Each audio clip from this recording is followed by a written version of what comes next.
Okay. I'd like to call to order the Oconee County Board of Zoning Appeals this Monday, January 22nd, 2018.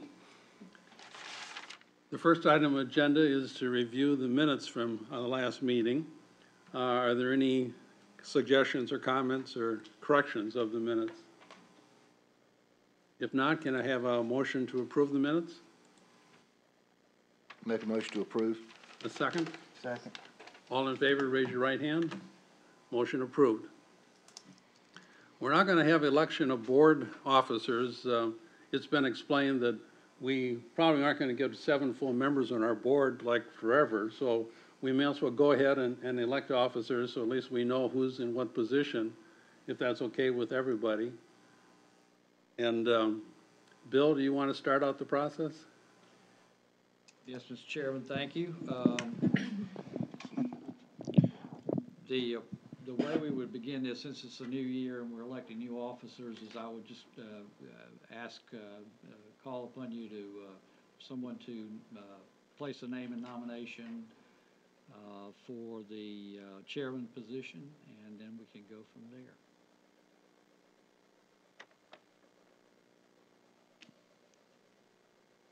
Want to keep going? Unless you'd rather do Would you want secret to keep going as ballot. chair? I'm really not chair. I'm just acting. fine. I'm just acting, so. Would you like a permanent Yeah, would position? you like a Sure. permanent position? Sure, I'd be pleased. Okay. The pay grade is the same. though. I'd be I hope you pleased understand to. Okay, that. You making that motion? you go ahead. I'll second it for you. Sure. I would submit you as, if you're willing to do it, I'd like to put you in for chairman. Sure, thank you. And I'll second it for you.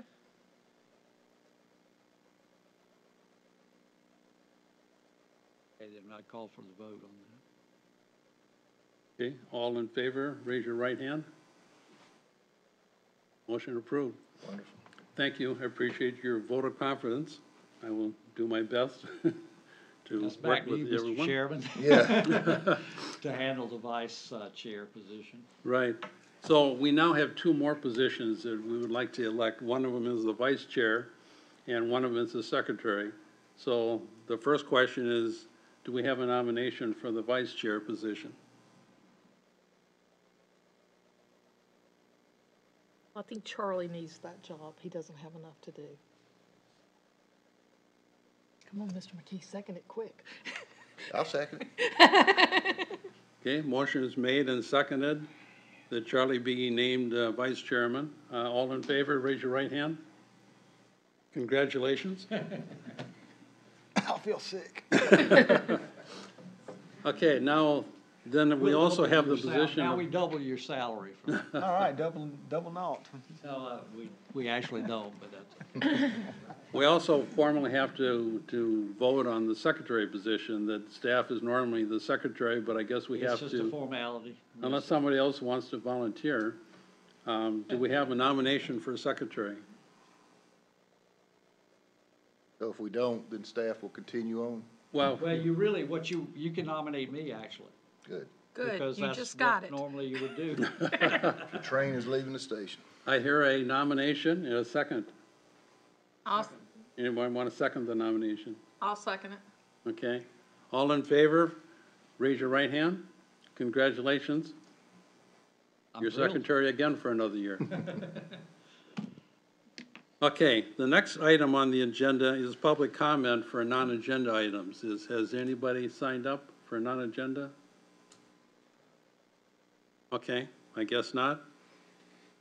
So then the next item on the agenda is to get staff update on a couple of items that we have on the agenda. One of them is on general items, and the other is on the ad hoc committee to discuss the BZA notification process. So do you have some items under general items you'd like to discuss? Yeah, I thought I was gonna have this on the screen, but apparently I'm not.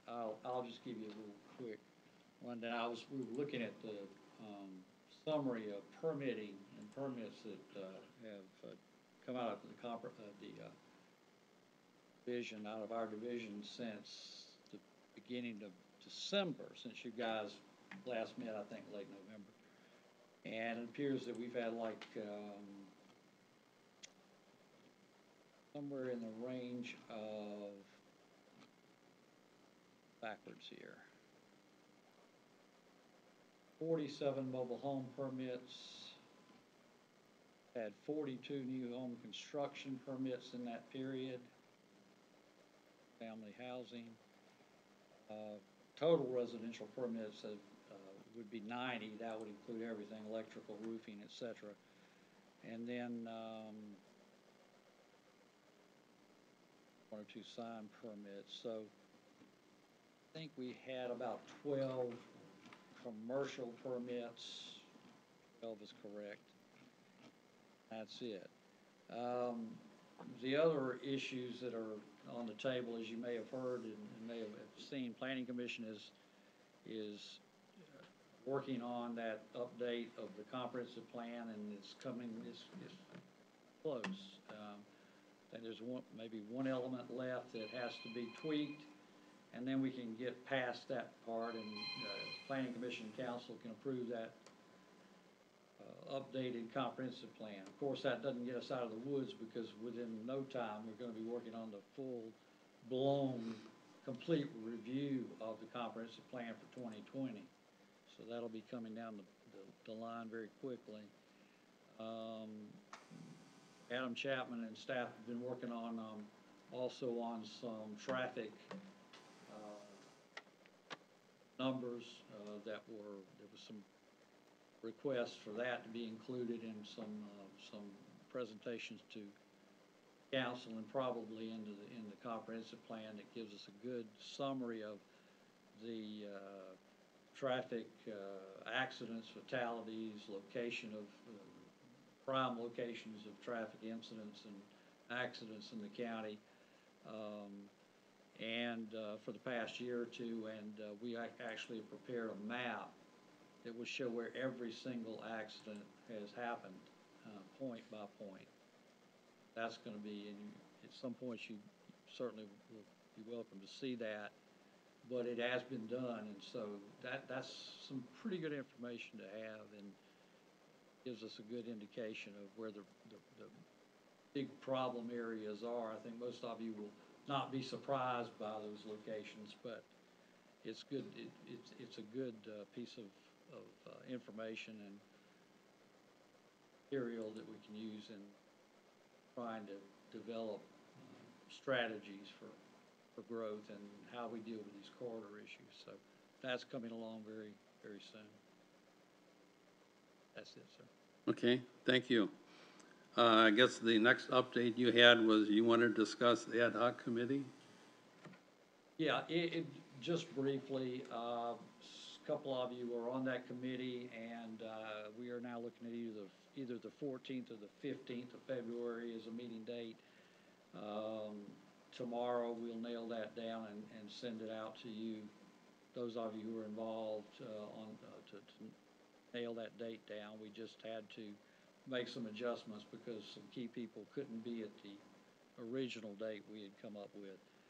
So that's coming down the line. We'll have an agenda packet for that too, so you'll have some information to use as a sort of a background info about what the state statutes currently say about the notification requirements, what our statute says about it, and then some of the concerns and issues that have been expressed by various individuals and citizens about the process, and that'll give you sort of a starting point in trying to work on what do we want the code to reflect as far as notification requirements for board cases. Could you just mention not necessarily who, but what makes up that committee? Well, it's two board members here, and that would be Mr. Lusk and you, Mr. Chairman Gilster, and then two citizens and who are not on a board, and then two planning commission members. So it's a 6-member ad hoc committee. We're hoping we can knock this out in one meeting or two at most. I don't really think it should require an extended debate. I think you can, and we are preparing a an a sort of a spreadsheet so that the members can indicate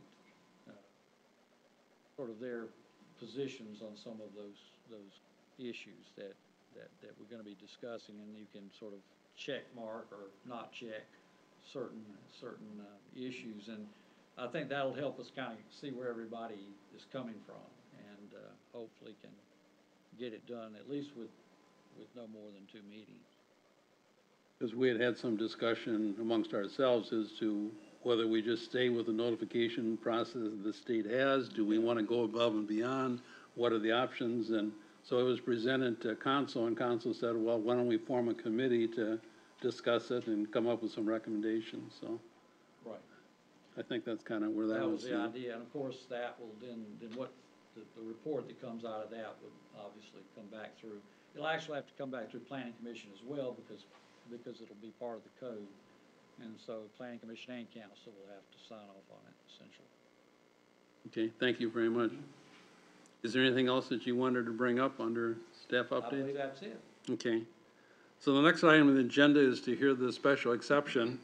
This is for a special exception for application SE 18, a whole bunch of zeros and one, special exception request for the construction of a 225-foot self-support communication tower at 266 Whitmire Church Road, Tallahassee, South Carolina, tax parcel, boom, boom, boom, boom.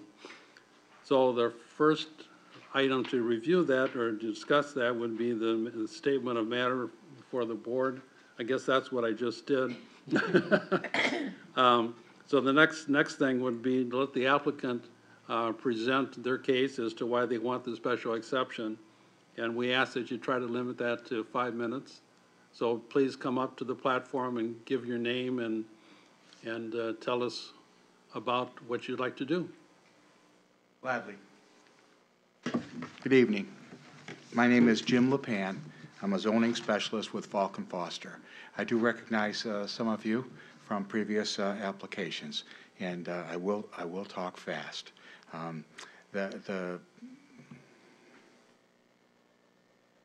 What's showing on the screen right now is an affidavit from the radio frequency engineers that states that, hey, we looked around, and this is where it really needs to be.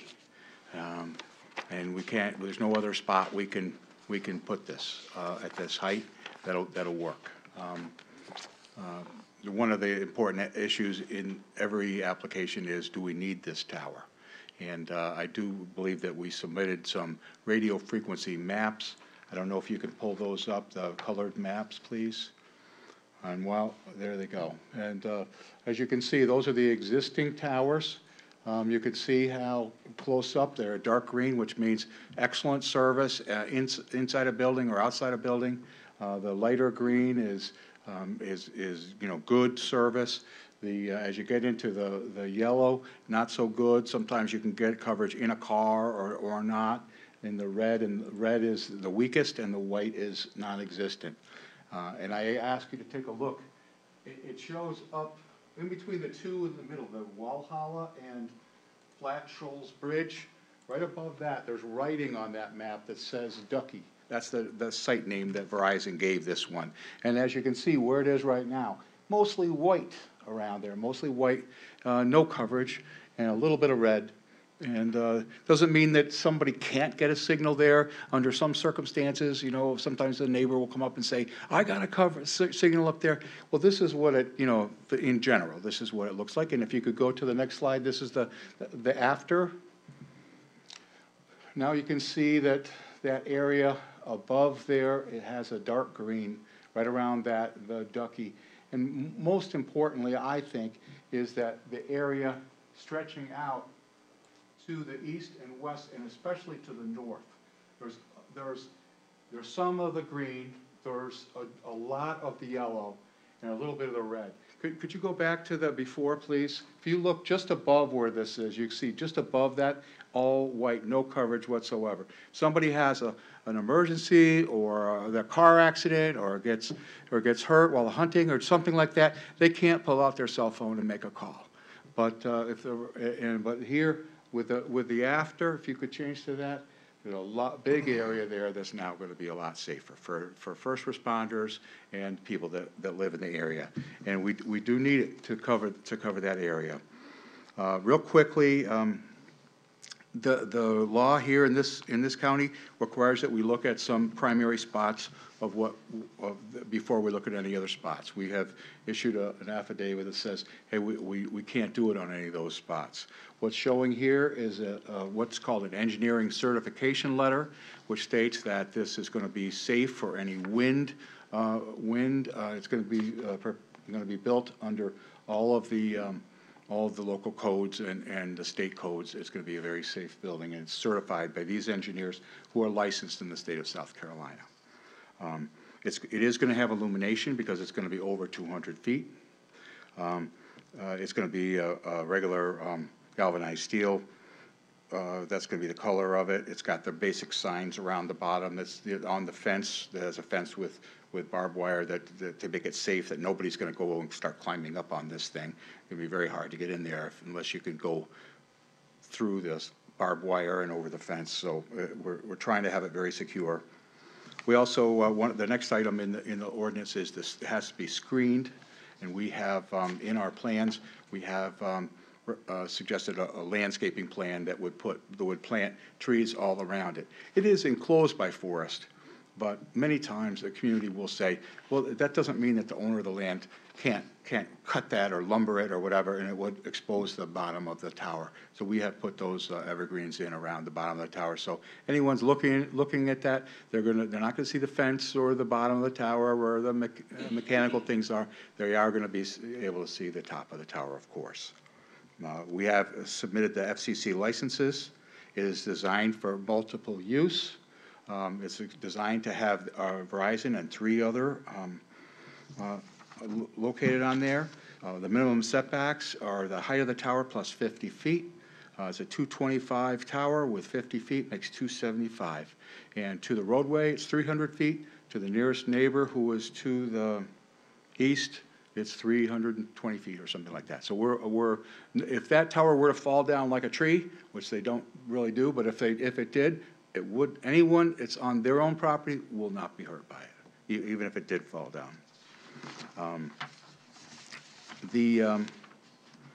We have submitted an indemnity agreement that if anybody does get hurt, that Verizon Wireless will protect the county. We've sent you proof of insurance of $1 million insurance on that. So the county is protected, the neighbors are protected, and when people have that extra service, then the people that live in that area are going to be protected as well.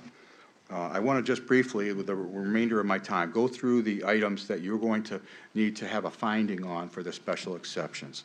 There are 4 elements that the board needs to look at. The first is, I'll read it out, in accordance with a comprehensive plan and is consistent with the spirit, purposes, and the intent and specific requirements of this chapter, including the definition and intent of the district.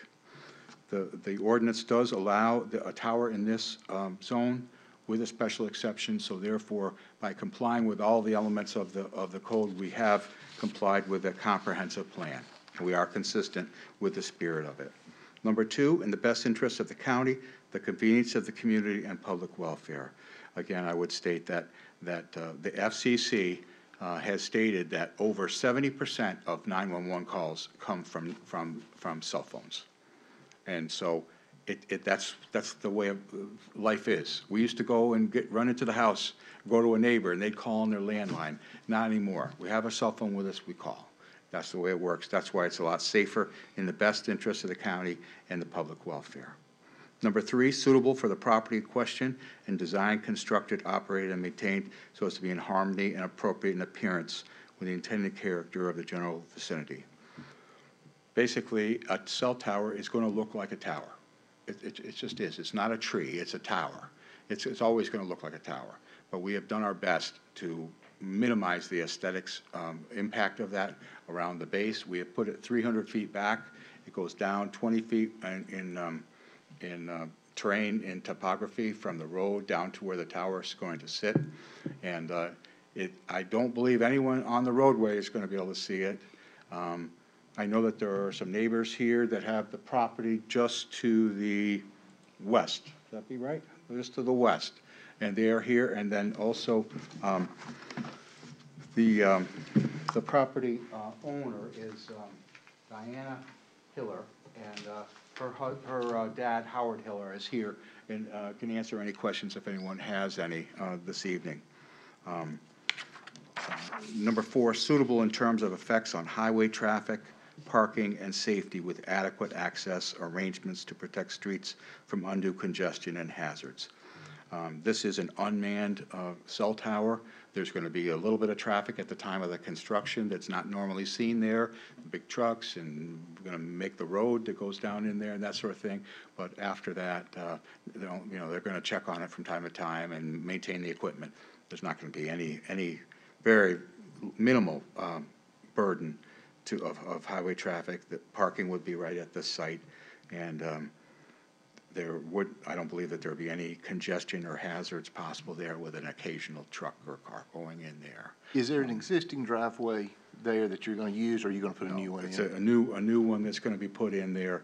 Do you That have goes straight down. Do you have your encroachment permit yet from DOT for that? That I don't know. That's not my bailiwick, but I do know that before they can get the building permit, they're gonna have to have that, because they can't intersect with is that a state or State, county? yes. State road. Site They're- distance, yes. Okay. They're gonna need to get that permit from the state before they turn a shovel there, or get the permit. Yeah. I don't know if you have any other questions. I know you talked kind of fast, but I know you've been through this with a lot of cell towers, and you know the whole program, so I'm not telling you anything you don't know, but I'm just about this site in particular. So if I can answer any questions now or later, I'll be happy to. Are there any additional questions from any members of the board? Thank you, appreciate that. Thank you. Is there anybody else that would like to speak in favor of the special exception? Okay, so I guess the next step in the process is staff comments on the application. Is there anything additional you'd like to say? From our side, from staff, you've seen the packet, and I think what you're looking at now on the screen is the balloon testing that I don't believe you've seen these before that kind of show you what the simulation of the tower would look like, and that bottom shot there is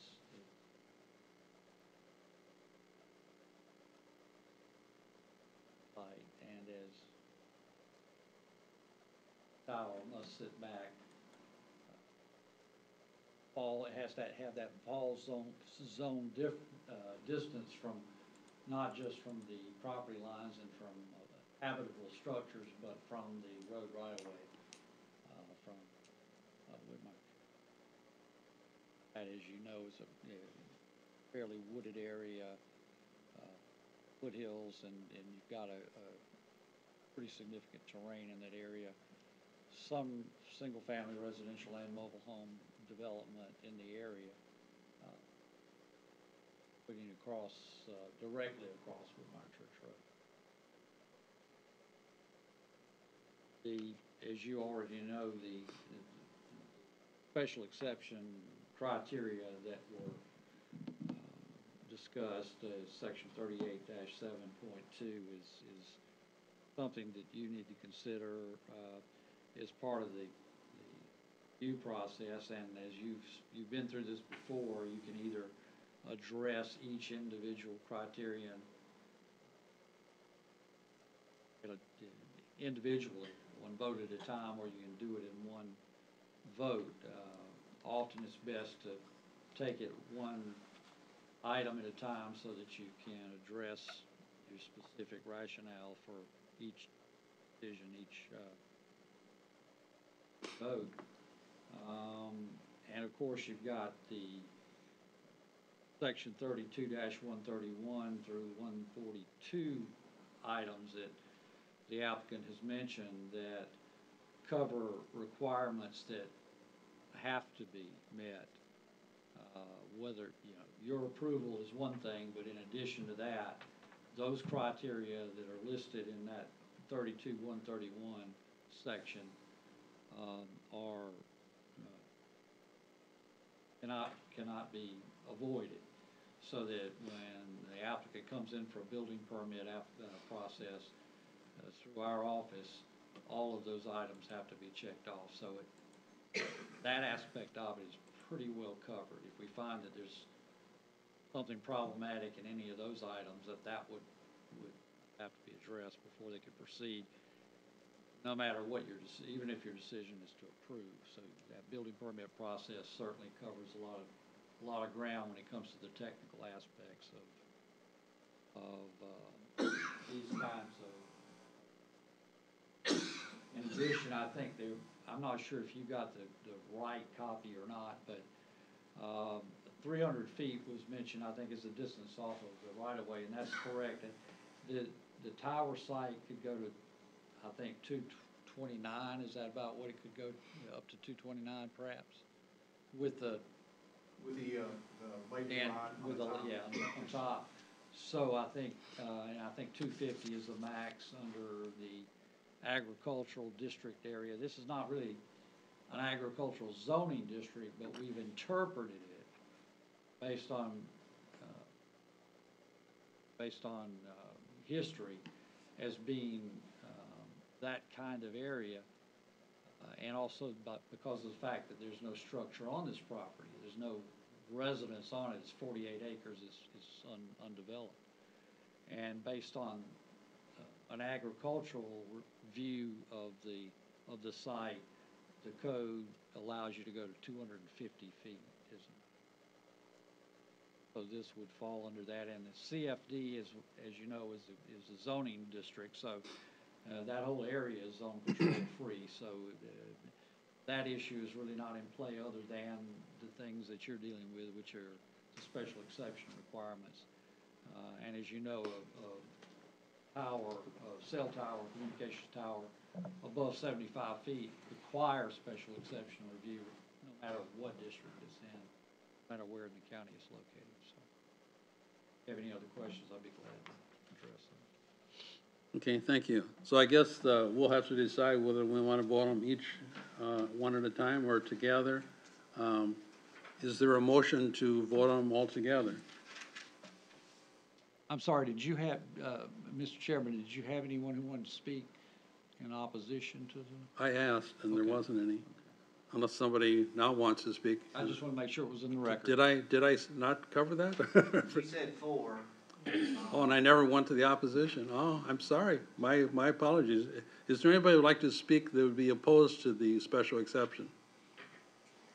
I do, I guess. I have a very, very quick, if I may, have kind of a very quick proposal. I don't want to waste anybody's time, and this is all new to me, and I'm not much of a politician or a zoning person or not. But I own some property very close to the proposed site, and I feel it's a great thing for a cell phone tower to be put up in the area. But I do own some property that's very close, that I feel may be a good suit, you know, for a tower that has the infrastructure very close.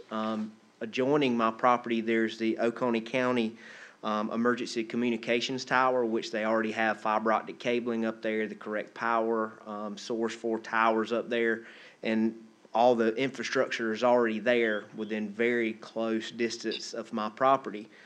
Also, my property is adjoined by the South Carolina Forestry Commission that has a lot of land off of Easy Street that has growing timber on that property now.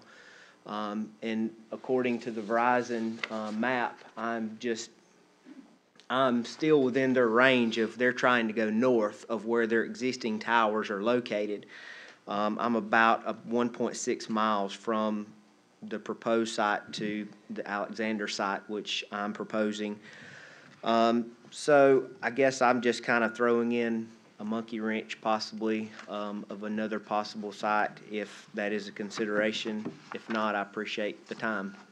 Can I ask a question? Why do you want the tower located on your property? Well, I'm here for personal gain. I mean, I own 50 some odd acres, and I think Verizon pays for a tower to be on your property. So, I mean, I would welcome a Verizon tower on my property and let them pay me from now on.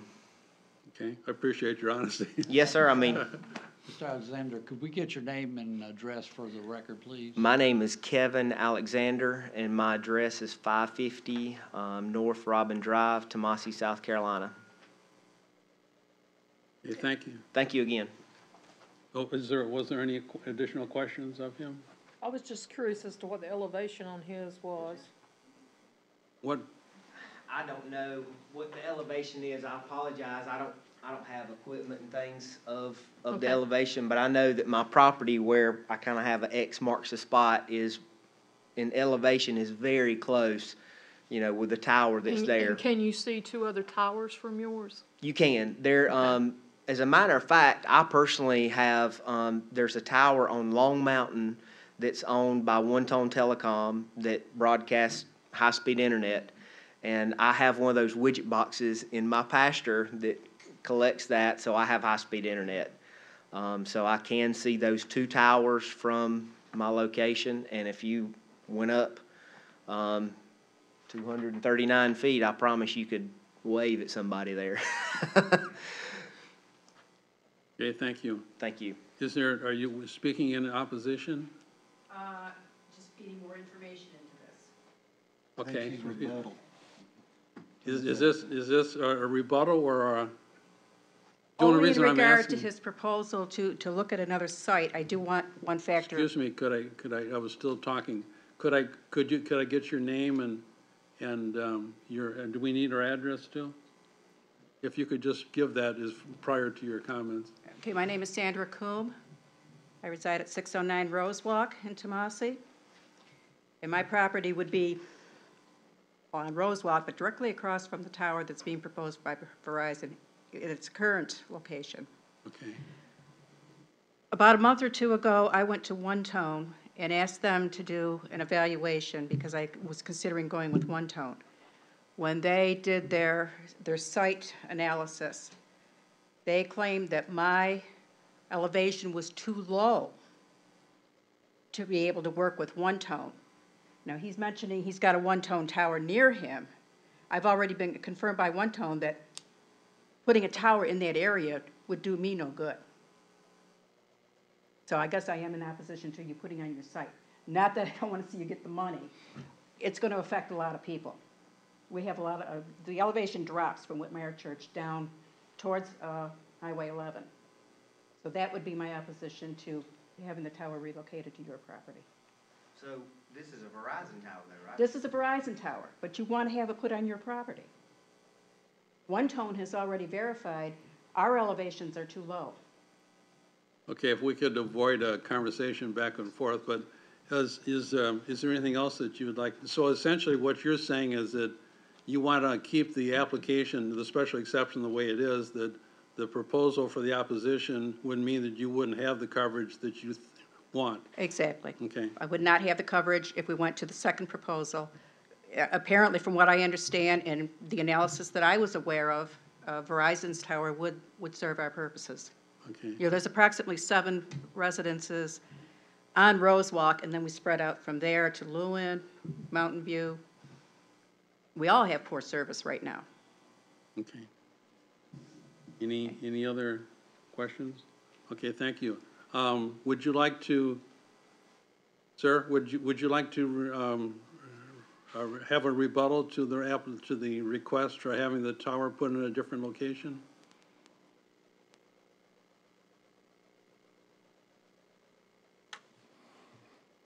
I would, yes, this is James LePan again. I would only state that it's really not relevant to tonight's proceedings. We've made an application, we have put in the facts into evidence, and we're asking for you to make a determination based on our application, that it's in full compliance with the law. So I don't have anything about the, I don't have any opposition to this gentleman except for to state that his statement really is not relevant.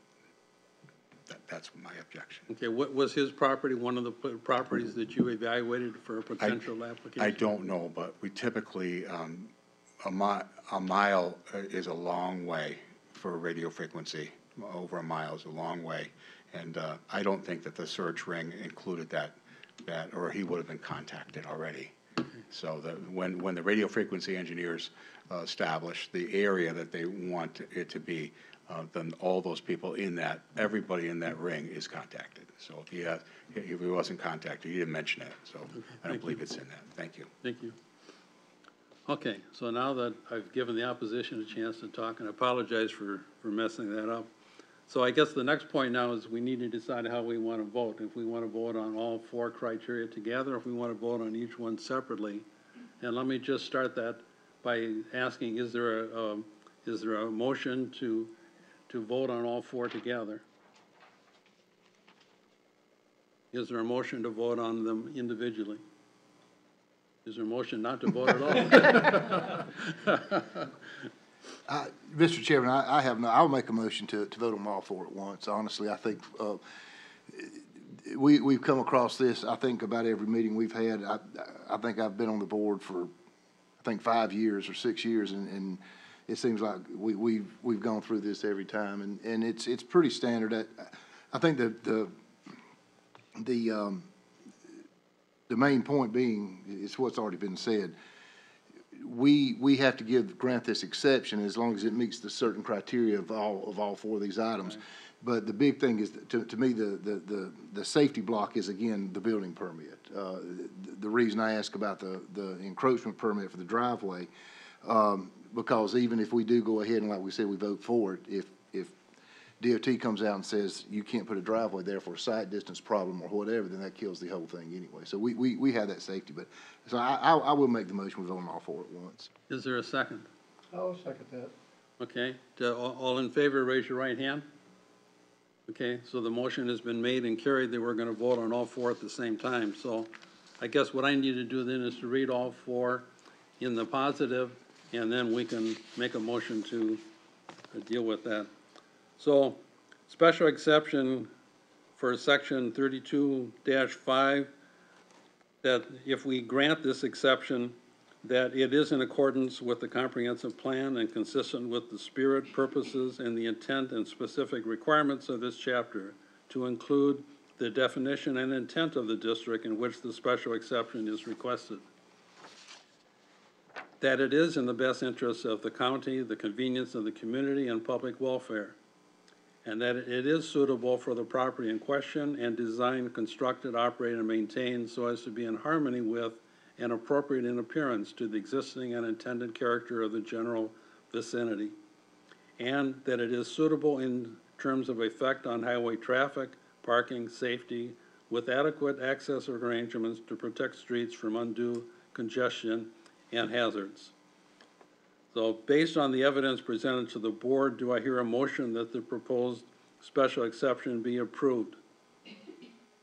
I make a motion that the special exception be approved. Do I hear a second? Okay, it has been nominated, it has been proposed, and, has been brought up and agreed to. It's a second.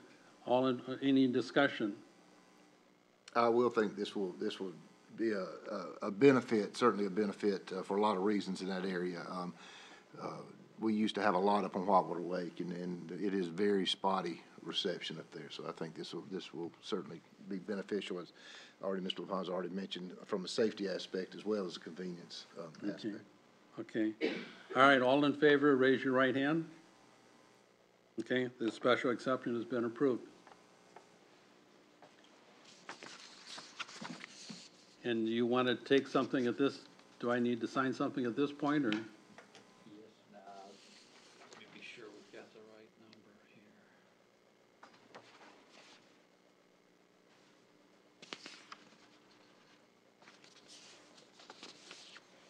Yes, I think my language here is accurate, so watch. So if you don't mind, we'll go ahead and have you sign the order.